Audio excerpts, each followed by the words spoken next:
In the United Nations, we abstained on a resolution against Israeli illegal settlements in the West Bank. What is India's position on the illegal settlements made by Israel in the West Bank and Palestine? There was no reference to terrorism. There was no reference to hostage taking. So in our mind, a resolution which does not reflect the entirety of the situation is not a balanced resolution. And a country like India, which is itself a victim of terrorism, if we countenance the fact that terrorism is underplayed and ignored, it is not in our interest that we do so. Protection of civilians and upholding legal and humanitarian obligations. Which resolution India has abstained, sir? Sir, both are contradictory. Why India should abstain such a genuine resolution?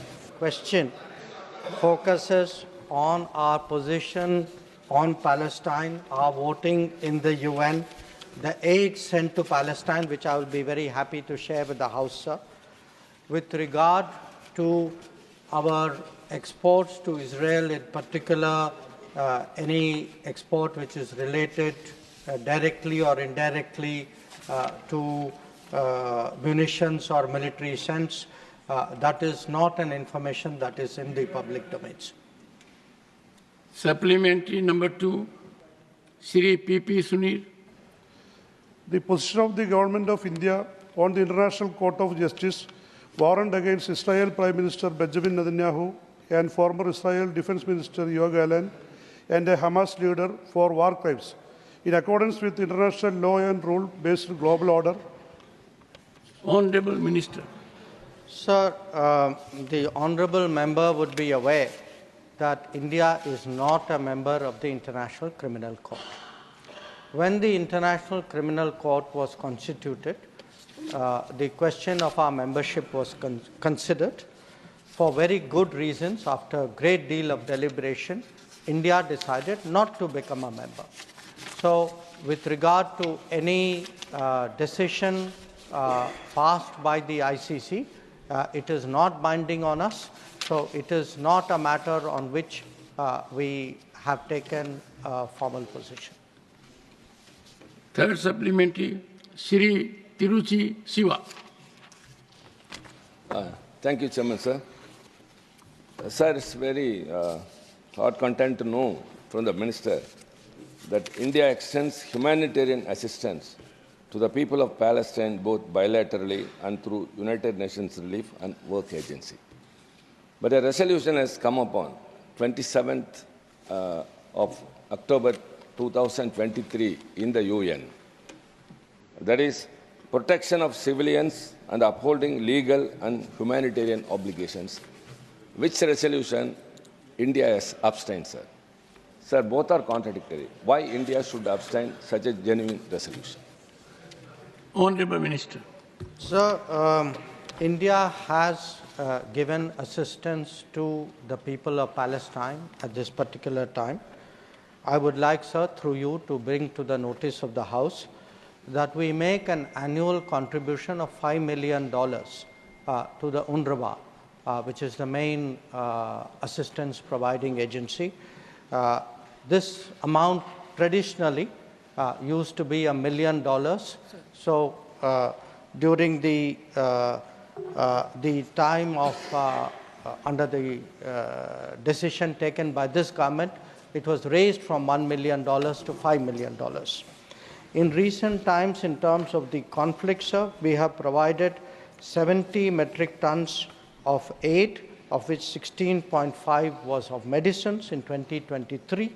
We have given 65 metric tons of medicines to Palestinian Authority and to UNRWA in 2024. We have provided 33 metric tons of medicines to Lebanon. Now, with regard to the particular resolution, sir, which the Honourable Member referred to, we abstain. In fact, during this period, sir, there have been in the General Assembly a number of resolutions. We have voted in favor of many. We have abstained on some. Generally, when we abstain, the reasons are the resolution is not balanced. The resolution is more divisive. The resolution can set a precedent which has consequences for us. The resolution has larger implications.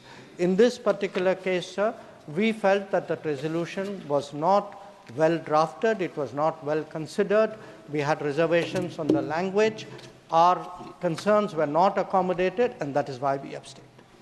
And as a matter of fact, I think the entire House knows, India has been virtually first responder when there are issues of earthquake, requirement of medicines, even during COVID. And that soothing input I get from foreign dignitaries calling on me, or I calling on them. So that, I think, goes to the credit of this House and the government.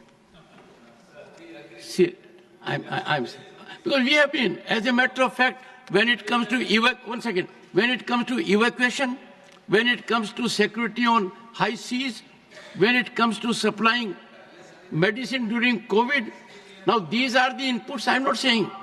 The people have expressed their gratitude to me, and therefore I am sharing with the House. Shri Saket Gokhale, supplementary number 4. Thank you so much, sir. Tiruchi, the Honorable Minister has given, I'm sure you'll appreciate with your experience, very exhaustive answer that being abstention on a resolution is driven by several circumstances. The script of the resolution, the consequence of the resolution, its long-term impact. It is not simply that it expresses what you indicated. That, as a matter of fact, is driven by our civilization. Wherever there is need for humanity, we have been supplying, and sometimes, in toughest of situations, diplomatic also. Saket Gokhale. Sir, thank you very much. Let me express gratitude to the Honourable Minister for the fact that India has always, and previous governments, that India has always been a supporter of a two-state solution in Israel and Palestine, and for the aid that is being sent by the Indian government. Sir, because the question pertains to India's position on Palestine, I have two very specific questions on which I would like to know the government of India's position. Number one, the Honourable Minister just said that we've been providing $5 million of aid to the UNRWA. The UNRWA has now been banned by the Israeli government. So what mechanism, what is our position on UNRWA being banned, and how are we sending aid? And the second point on which I want to know the position is that India has traditionally always, including this government, supported a two-state solution. In the United Nations, we abstained on a resolution against Israeli illegal settlements in the West Bank. What is India's position on the illegal settlements made by Israel in the West Bank and Palestine, sir? Before the Honourable Minister responds, the little I gathered in diplomacy, if you win a battle by argument, you lose it. Honourable Minister. Thank you, sir. Sir, regarding our support and contribution to the UNRWA, this is a decision which we took as a government. We continue to stand by that decision, and we have in fact just released the latest tranche of support to the UNRWA. So I hope the member is reassured on that score. Regarding the two-state solution, we support a two-state solution, and we have been public and unambiguous about that. So I think there should be no cause for confusion regarding two-state solution. Regarding, sir, resolutions, both what the honourable member asked and what the previous honourable member also asked, again, sir, it depends. Resolutions have implications, as you noted. Their wording is important.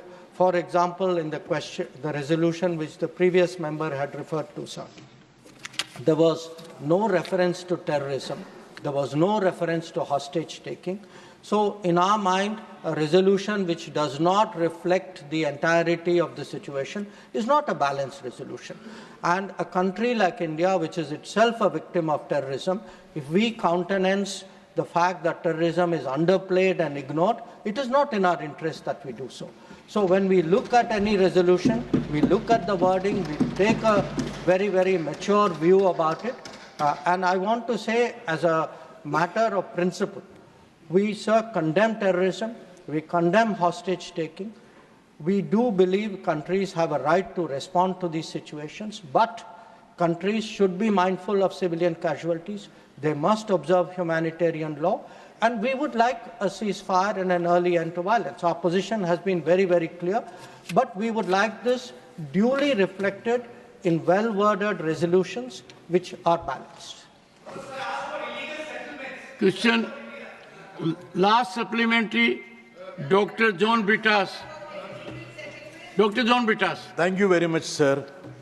Sir, the Honourable Minister has got extensive experience and expertise. He's hands-on all these issues. I think no one disputes that. No one disputes. Okay, go ahead. So I would refer to the diplomatic facet of an issue, which I hope that Minister would sincerely respond to.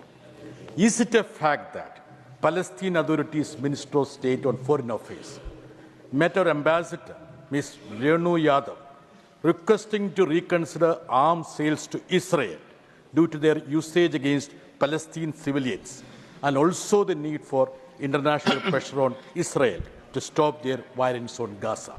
If so, what has been the response of the ministry? Thank you, sir. Honourable Minister, and the Honourable Member seeks sincere response. Sir, so the issue of India's exports, including India's exports of anything which directly or indirectly has any military implications, is guided by our national interest and by our commitments to various regimes.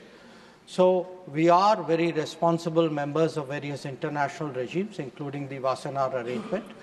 We have an export control and licensing process, and we take decisions regarding any exports which is based on what we consider to be our national interest.